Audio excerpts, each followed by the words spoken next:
एक दिन भगवान गिरजापति अपने गणों को साथ लेकर गिरजा जी सहित नंदी पर सवार हो आनंद वन देखने के लिए चले गए।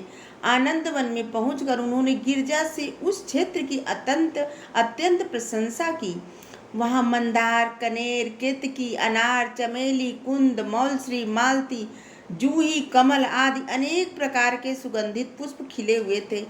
श्रेष्ठ ताल, तमाल आदि के वृक्षों पर पक्षी बैठे हुए मधुर स्वरों में गान करते थे तथा तीनों प्रकार की वायु हर समय चलती रहती थी। वहां ऋषि मुनि, सिद्ध जन आदि नदी किनारे बैठकर अपने यम नियम आदि का स्वच्छंदता पूर्वक पालन किया करते थे। इस प्रकार वहां सर्वत्र आनंद ही आनंद रहता था।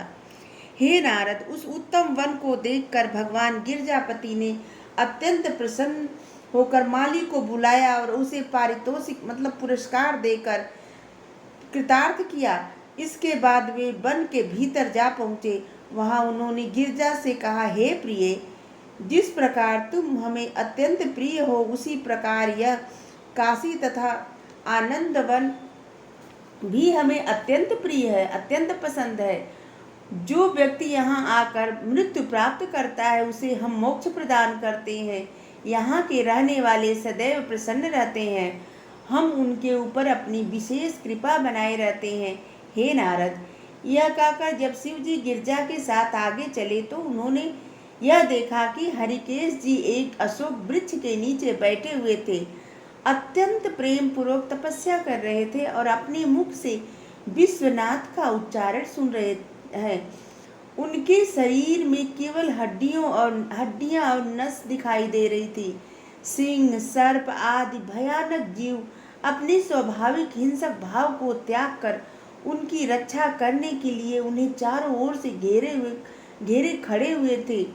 हरिकेश की यह दशा देखकर गिरजा ने अत्यंत दयालु होकर शिव जी से कहा, हे प्रभु, यह आपका परम भक्त है और आपके भरोसे पर ही जीवित है। अतः यह जो भी वर मांगे उसे देने की कृपा करें। आप इसके मस्तक पर अपना कर कमल रखिए जिससे यह चैतन्य हो। हे नारद, गिरजा के यह वचन सुनकर शिव जी ने बैल से उतरकर हरिकेश के शरीर को स्पर्श किया और उसे अपनी कृपा द्वारा कृतार्थ किया। उस स्पर्श को पाते ही हरिकेश ने जब अपने नेत्र खोले उस समय उन्होंने यह देखा कि करोड़ों सूर्य की प्रभा के समान प्रकाशवान अपने शरीर पर भस्म रमाए हुए पंचमुख त्रिनेत्र 10 भुजाधारी भगवान सदाशिव, जिनके मस्तक पर चंद्रमा विराजमान है और वाम भाग में गिरजा जी सुशोभित हैं, उनके नेत्रों के सम्मुख खड़े हुए हैं। भगवान सदाशिव के उस स्वरूप को देखकर यक्षपति हरिकेश अपने मन में अत्यंत प्रसन्न हुए। तब वे शिव जी को प्रणाम करके उनकी स्तुति करते हुए बोले, हे प्रभु, आपने जो मेरे शरीर का स्पर्श किया है उससे मैं स्वस्थ हो चुका हूँ और मेरे संपूर्ण कष्ट पल भर में ही नष्ट हो गए हैं। हे नाथ, मैं आपकी शरण में आया हूँ, सो आप मेरे ऊपर कृपा कीजिए। हे नारद, हरिकेश की इस प्रार्थना को सुनकर शिव जी अत्यंत प्रसन्न हो उनके बिना मांगे ही वरदान देने लगे। बोले, हे हरिकेश, तुम हमारे परम भक्त हो, अतः तुम्हें सब प्रकार का आनंद प्राप्त होगा। यह काशीपुरी हमें अत्यंत प्रिय है, अतः हम यह चाहते हैं कि तुम इसकी रक्षा का भार स्वीकार करो। तुम शत्रुओं को दंड देना और हमारे भक्तों को पालना। दंडधर और दंडकर होने के कारण तुम दंडपाणि के नाम से संसार में प्रसिद्ध होगे। हम तुम्हें संभ्रम तथा उद्दन नामक 2 गण तुम्हारी आज्ञा का पालन करने के लिए देते हैं। वे तुम्हारी आज्ञा पाकर पापियों को भली भांति दंड दिया करेंगे। हम तुम्हें यह भी आज्ञा देते हैं कि तुम काशी में हमारे भक्तों के अतिरिक्त और किसी को मत रहने दो।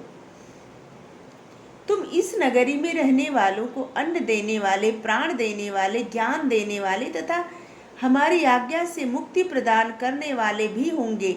जो मनुष्य तुम्हारी सेवा करके हमारी पूजा करेगा वह मुक्ति को प्राप्त होगा। जिस मनुष्य को मोक्ष की अभिलाषा हो उसे उचित है कि वह सर्वप्रथम तुम्हारी पूजा करे, इसके बाद इसी स्थान पर आकर हमारी सेवा करे।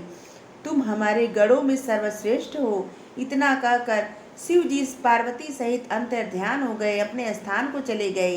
हे नारद, उसी समय दंडपाणि अथवा दंड विनायक काशी निवासियों को आनंद प्रदान करते हुए वहां स्थित रहने लगे।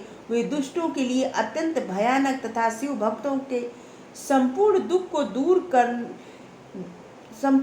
को दूर करने वाले संभ्रम तथा उद्भ्रम नामक दोनों गण शिव जी के शत्रुओं को दंड तथा शिक्षा देते हैं। वे दंडपाणि शिव जी की इच्छा अनुसार ही सब कार्य करते हैं।